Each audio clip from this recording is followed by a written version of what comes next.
Hi again. Here's just a few examples of good peer review technique based on comments from workshop 3 that's been received by students. First person there, in response to question 1, points out that they've done well on including the original box plot and blogging the data, which is good, and also identified the median and so on, and the variation of the range, but this is judged to be too sweeping, too generalized statements. Okay, and there's no point making statements in your compendiums without backing it up with evidence. Okay, so you'd always use data provided or a description of the graph to do this. If you're doing multiple types of trimming, tabulate the data. Okay, provide the evidence all the time, because then you've got something to base your comments upon, which is actually in the text.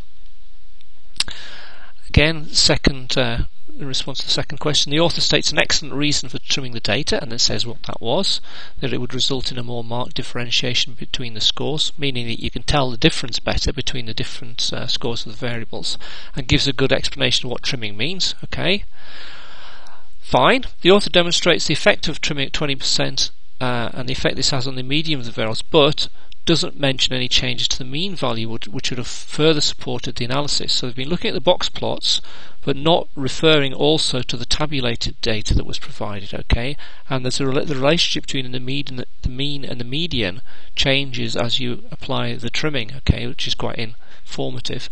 And then they've noticed that this person didn't include a notch box plot, which was required.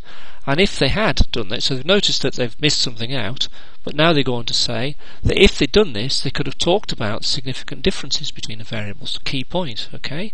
And you only get these through trimming, because in the absence of the trimming, the outliers contaminate the variability estimate, which is this notch business. Okay, so that's a good comment for review.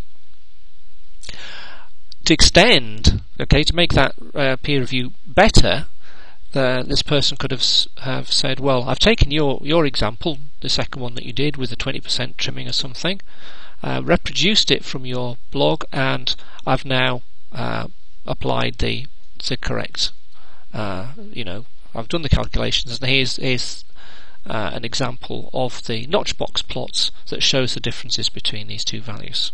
Okay, so giving people additional feedback, not just through the commentary, but through evidence that you supply based on what they've provided in the first instance. That's the most powerful kind of feedback. Third question, someone's commented, the author includes scatter plot and a link to it by the blog link, and correctly states the graph shows positive correlations, but has not described what this means or discussed any variation in the strength of these. Okay, so again, it's not just putting the information in there. You don't get any prizes from simply copying the stuff in there. It has to be interpreted. Okay, that's what we're looking for. And in this case, the author has wrongly assumed a positive correlation shows a normal distribution. Okay, so that's this confusion that the scatter plot is telling you something about the form of the distribution. It doesn't really. The QQ plots and the box plots are useful tools, and the histograms are useful tools for examining graphically the distribution, and the Shapiro-Wilks test, which we've touched on as well. But what it does show is a positive relationship between the variables, okay, an association between the variables, and that association, he says, is backed up by the box plots, as the medians are similar. I think they've got that one wrong, because you can't, just because the medians are similar doesn't mean to say that the two variables are associated. So in their assessment at the end of the year, they'd get good marks for this part of the thing, but we'd probably pick them up on this one because they've made a little mistake themselves there in their feedback. And then one more example. There it is. Student Y, no matrix scatter plots have been put in the report, so the person's missed out loads of stuff. Okay, but then just provides no tables to back this up in the report, and in question 2 has only trimmed the means by 5%. So this would be an inadequate report. Okay, so you will come across these, and they then point out, this reviewer then points out, it would have been better to provide more than one level of trimming so it becomes clearer what the effect of mean trimming was having on the scores, and then you've got some material to discuss.